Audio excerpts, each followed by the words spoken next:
खाना बनाओ, खाना खाओ, खाना खिलाओ, बर्तन मांजो, बर्तन धुलो, फिर उनको सही जगह पे लगाओ, कपड़े धुलो, कपड़े तह लगाओ, कपड़े फैलाओ, कपड़े पहनाओ, पहनो, फिर गंदे हो जाएं तो उनको धुलो।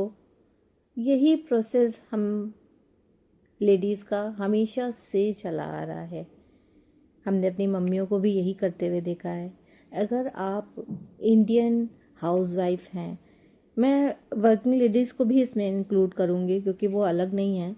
चाहे वो वर्क करते हों, चाहे वो घर पे रहते हों, ये काम हम सबको करना पड़ता है क्योंकि हमने पीढ़ियों से देखा हुआ है कि ये काम जो है वो घर की लेडीज़ करती हुई चली आ रही है। हाँ, कहीं कहीं कुछ उनके सपोर्टिव हस्बैंड्स, ब्रदर्स भी होते हैं जो घर की लेडीज़ की हेल्प करते हैं, मगर बहुत रेयर ऐसा होता है, सच में बता रही हूँ मैं। तो लोग इसको बोलते हैं कि ये बहुत गलत बात है।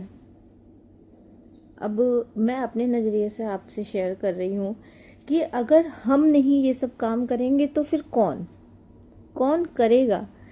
हमारी जो इंडियन सोसाइटी है उसमें प्रायोरिटी दी जाती है कि लड़के जो हैं वो बाहर जाकर के कमाएंगे, तो हम जो लेडीज़ घर पे रहती हैं, मैं वर्किंग को अब यहाँ से हटा देती हूँ क्योंकि अगर वो वर्किंग है तो मैं चाहती हूँ कि उसमें हस्बैंड और वाइफ दोनों का बराबर का सपोर्ट रहे। मगर अगर इंडियन हाउसवाइफ हैं तो उनको घर संभालना ही चाहिए।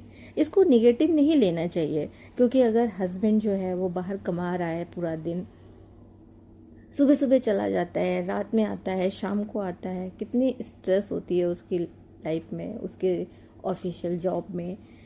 हम लेडीज़ हैं, हमें घर में काम करना है, हम बच्चों को भी लेकर के आते हैं, हम घर में सारी चीज़ें जो हैं वो सेट करते हैं, टाइम पे खाना बनाना, अपने बड़े बुजुर्गों का भी ध्यान रखना, अपने बच्चों का भी ध्यान रखना और इस बीच में अपना खुद का भी ध्यान रखना। अपने को बिल्कुल भी इग्नोर नहीं करना चाहिए। हाँ, इस चीज़ को अगर आप नेगेटिव लेंगे ना कि मैं हाउस वाइफ हूँ, मैं यही सारे काम करती रहती हूँ, मेरी खुद की कोई आइडेंटिटी नहीं है, तो आप अपनी आइडेंटिटी क्रिएट करो। कोई भी ये नहीं रोकेगा आपको। अगर आपके अंदर कैपेबिलिटी है, आप चाहते हो पूरे मन से कि आपकी भी कोई आइडेंटिटी हो, तो आप ज़रूर इसमें पार्टिसिपेट करो। आप अपने पे काम करो, अपने को आगे बढ़ाओ और खुद कभी भी किसी से खुद को कम मत समझो।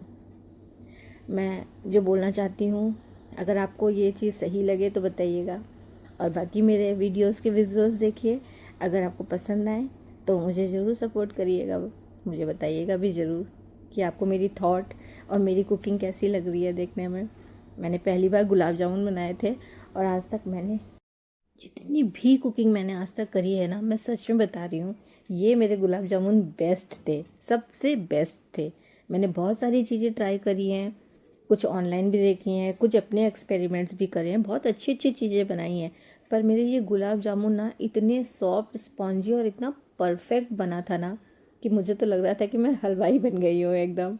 शेफ़ नहीं बोलूँगी क्योंकि शेफ़ तो बहुत एक्सपर्ट होते हैं, पर मैं भी उनसे किसी से कम नहीं हूँ। मैंने बनाया ना, मुझे इतनी अच्छी फीलिंग आ रही थी, मैंने घर में सबको खिलाया। चलिए आज के लिए इतना ही, बाय बाय।